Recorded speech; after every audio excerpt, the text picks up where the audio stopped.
रहबरों ने रहबनी की है, लेकिन रहबरों ने भी क्या कमी की है। हुक्मरां हो गए कमीने लोग, हाक में मिल गए नगीने लोग। आपकी जमात की कोई ऐसी पॉलिसी तो नहीं है कि मुझे वो ओहदा छोड़ के आपकी तरफ आना पड़े? तहरीके दिफा इस्लाम व पाकिस्तान जो है किसी जमात के खिलाफ नहीं बनी, किसी जमात को तोड़ने के लिए नहीं बनी। आप जमातुद दावा में हो, आप मरकजी जमीयत में हो, आप आलमी में हो, आप जिस मर्जी एसोसिएशन के सदर हो, अगर आप तहरीके दिफा इस्लाम व पाकिस्तान में आए तो अहलन व सहलन। तो ये जमात के अंदर अफराद को लाने की जिद्दोजहद है, जमात से अफराद को निकालने की जिद्दोजहद नहीं है। इस्लाम पसंद हकीकत में पाकिस्तान में करोड़ों है, वो कहाँ है? वो नून लीग में है, वो पीटीआई में है। कोई नून लीग के झंडे उठा रहा है, कोई पीटीआई के झंडे उठा रहा है। तो अब वक्त आ चुका है कि आप मिंबर रसूल के ऊपर अगर करप्ट नहीं देखना चाहते तो तख्ते रसूल के ऊपर भी करप्ट ना देखें। कितने अरसे तक हम तवक्को रखें कि हम इलेक्शन की तरफ जा सकते हैं? कोशिश ये करेंगे कि हम ये इलेक्शन भी लड़ें। अगर बिल फर्ज ये मुमकिन इस इलेक्शन में ना हुआ तो अगले इलेक्शन से पहले तो हम अपनी जाती कुव्वत के ऊपर भी इलेक्शन लड़ सकते हैं, और इंशाल्लाह आप देखेंगे कि इसी इलेक्शन में आपको बहुत ज्यादा हौसला अफजा नताइज मिलेंगे। असेंबली में किसी किस्म का भी कोई हंगामा हो, किसी सूरत में मजहब के ऊपर अटैक हो, तो सबसे पहले वो उलमा इकराम के पास पहुंचते हैं, लेकिन वो असेंबली में उलमा इकराम को देखना पसंद क्यों नहीं करते? अभी ट्रांसजेंडर एक्ट पेश हुआ, और अगर असेंबली में उलमा हो या ना हो, हमने इस बिल को मंजूर नहीं होने देना। इसका मतलब है हमारी कुव्वत ताकत बुनियादी तौर पे असेंबली से बाहर भी अवामी ताकत है। मतलब बरकात नाजरीन, इस वक्त हम तहरीके दिफा इस्लाम पाकिस्तान के बानी और कायद हाफिज अल्लामा हिशाम लाही ज़हीर साहब उनके पास मौजूद हैं। सबसे पहले तो हम अल्लामा साहब का शुक्रिया अदा करते हैं कि जिन्होंने हमें ये मौका फराहम किया। उसके बाद हम अल्लामा साहब से सवाल जवाब की नशिस्त करते हैं। अस्सलाम वालेकुम। वालेकुम अस्सलाम व रहमतुल्लाहि व बरकातहू। अहलन व सहलन, मरहबा।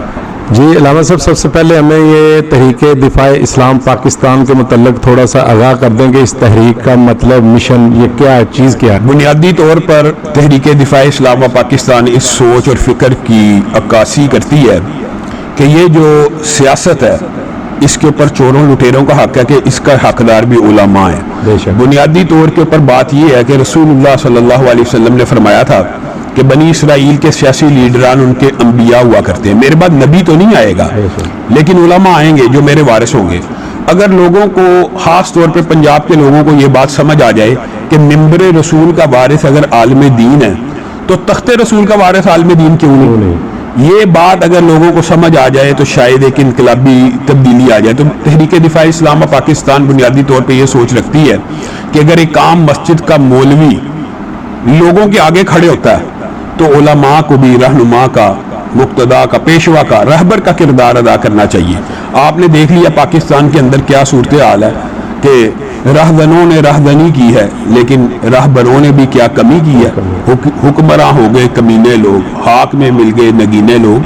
तो आप देखते हैं कि लोग ये समझते हैं माशरे के अंदर कि मौलवी मिंबर रसूल के ऊपर सियासी बात ना करे, यानी मिंबर रसूल के ऊपर सियासी बात करने को इन्होंने ये समझ लिया कि ये खिलाफ शरा और दीन है, जबकि सियासत के हकदार ही मिंबर रसूल के वारिस हैं। जब आप मस्जिद के मौलवी को, आलम को, मदरसे के आलम को या शेखुल हदीस को आप ये कहते हैं कि आपका सियासत से कोई काम नहीं, तो आप लामहल्ला ये बात लोगों को कह रहे होते हैं कि सियासत का काम किसका? चोरों का, लुटेरों का, वडेरों का, जगीरदारों का। तो इस सोच और फिक्र को ख़त्म करने के लिए तहरीके दिफा इस्लाम पाकिस्तान बनी है कि दीन पसंद, इस्लाम पसंद, मजहब पसंद, इस्लाम पसंद जितने भी तबकात हैं, चाहे वो अहले हदीस हो, चाहे वो देवबंदी हो, चाहे वो बरेलवी, अहले सुन्नत के तीनों मुकातबे फिक्र, वो दीनी तहरीकों के साथ जुड़े। वो सेकुलर जो जमातें हैं, कोई नून लीग के झंडे उठा रहा है, कोई पीटीआई के झंडे उठा रहा है, तो अब वक्त आ चुका है कि आप मिंबर रसूल के ऊपर अगर करप्ट नहीं देखना चाहते तो तख्ते रसूल के ऊपर भी करप्ट ना देखें। जी अल्लामा साहब, हमारा अगला सवाल था, अगर मैं आपकी जमात में शामिल होना चाहूँ तो क्या मुझे, जैसे मेरे पास आल पाकिस्तान अहले हदीस मीडिया एसोसिएशन का जनरल सेक्रेटरी हूँ, तो आपकी जमात की कोई ऐसी पॉलिसी तो नहीं है कि मुझे वो ओहदा छोड़ के आपकी तरफ आना पड़े? बुनियादी तौर पर ये जो एक गलत फहमी है इसको दूर करना बड़ा ज़रूरी है। तहरीके दिफा इस्लाम व पाकिस्तान जो है वो किसी जमात के खिलाफ नहीं बनी, किसी जमात को तोड़ने के लिए नहीं बनी, बल्कि ये हम जहन अफराद को एक प्लेटफॉर्म मुहैया करने की तहरीक है। आप जमातुद दावा में हो, आप मरकजी जमीयत में हो, आप आलमी में हो, आप जिस मर्जी एसोसिएशन के सदर हो, अगर आप तहरीके दिफा इस्लाम पाकिस्तान में आए तो अहलन व सहलन, आपको किसी भी किस्म का कोई ओहदा छोड़ना नहीं पड़ेगा। ये देखें, बुनियादी तौर पे मुझे एक बात बताएं, हम मुल्क में लाखों हैं, मतलब करोड़ों हैं। इस्लाम पसंद हकीकत में पाकिस्तान में करोड़ों हैं, वो कहाँ हैं? वो नून लीग में है, वो पीटीआई में है। تو یہ جماعت کے اندر افراد کو لانے کی جدوجہد ہے، جماعت سے افراد کو نکالنے کی جدوجہد نہیں ہے۔ علامہ صاحب ہمارا اگلا سوال یہ ہے کہ ماشاءاللہ سب سے پہلے تو آپ کو مبارکباد پیش کرتے ہیں کہ آپ کے 10,000 نوٹیفیکیشن مکمل ہو چکے ہیں، اس کے بعد اگلا سلسلہ 1 لاکھ کی طرف روانہ ہوا ہے۔ تو یہ جب 1 لاکھ مکمل ہو جائیں گے تو مینار پاکستان کے اندر کوئی پروگرام وغیرہ کرنے کا کیا ارادہ ہے؟ سب سے پہلے تو ہم یہ دعا کرتے ہیں کہ اللہ پاک اس کو 1 ملین تک لے کے جائے، اگر 1 ملین تک بھی چلا جاتا ہے تو کیا ہم اسلام آباد میں اکٹھے ہو سکتے ہیں؟ سب سے پہلے تو اس بات کے اوپر ہم اللہ رب العزت کا شکریہ ادا کرتے ہیں کہ لوگوں نے والہانہ وابستگی کا اور جوک در جوک اور غول کی شکل میں اگر آپ کہیں تو یہ بھی بے جانا ہوگا ہمارے سے رابطہ کیا، اور الحمدللہ 10,000 کا ایک جو نفسیاتی ہنسا وہ ہم نے عبور کیا۔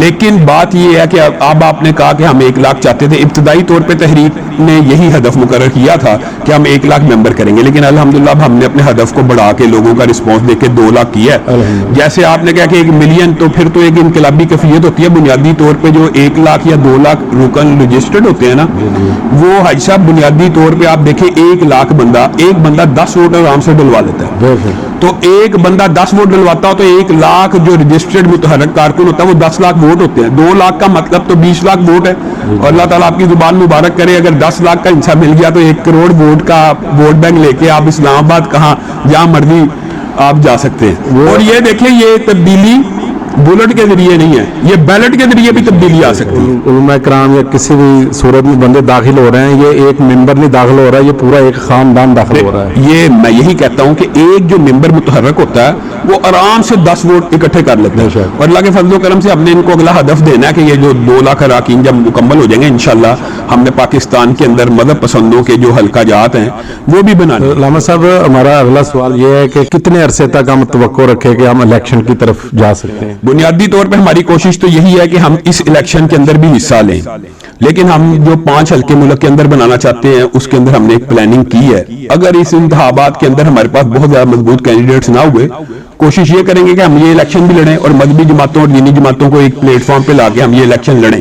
لیکن اگر بالفرض یہ ممکن اس الیکشن میں نہ ہوا تو اگلے الیکشن سے پہلے تو ہم اپنی ذاتی انفرادی قوت کے اوپر بھی الیکشن لڑ سکتے ہیں، اور انشاءاللہ آپ دیکھیں گے کہ اسی الیکشن میں آپ کو بہت زیادہ حوصلہ افزا نتائج ملیں گے۔ جی علامہ صاحب، عوام کے لیے آخری پیغام، جو ہماری عوام ہے وہ اگر اسمبلی میں کسی قسم کا بھی کوئی ہنگامہ ہو، کسی صورت میں مذہب کے اوپر اٹیک ہو، تو سب سے پہلے وہ علماء کرام کے پاس پہنچتے ہیں کہ اس کا ہمیں فتویٰ دیں یا یہ کیا یہ جائز ہے یا ناجائز ہے، لیکن وہ اسمبلی میں علماء کرام کو دیکھنا پسند کیوں نہیں کرتے؟ ان کے لیے یہی تو مسئلہ کہ آپ یہ دیکھیں کہ ابھی ٹرانسجینڈر ایکٹ پیش ہوا، اور اگر اسمبلی میں علماء ہوں یا نہ ہوں ہم نے اس بل کو منظور نہیں ہونے دینا۔ اس کا مطلب ہے ہماری قوت طاقت بنیادی طور پہ اسمبلی سے باہر بھی عوامی طاقت ہے۔ عوامی طاقت کے ذریعے آپ کوئی بھی کام کر سکتے ہیں۔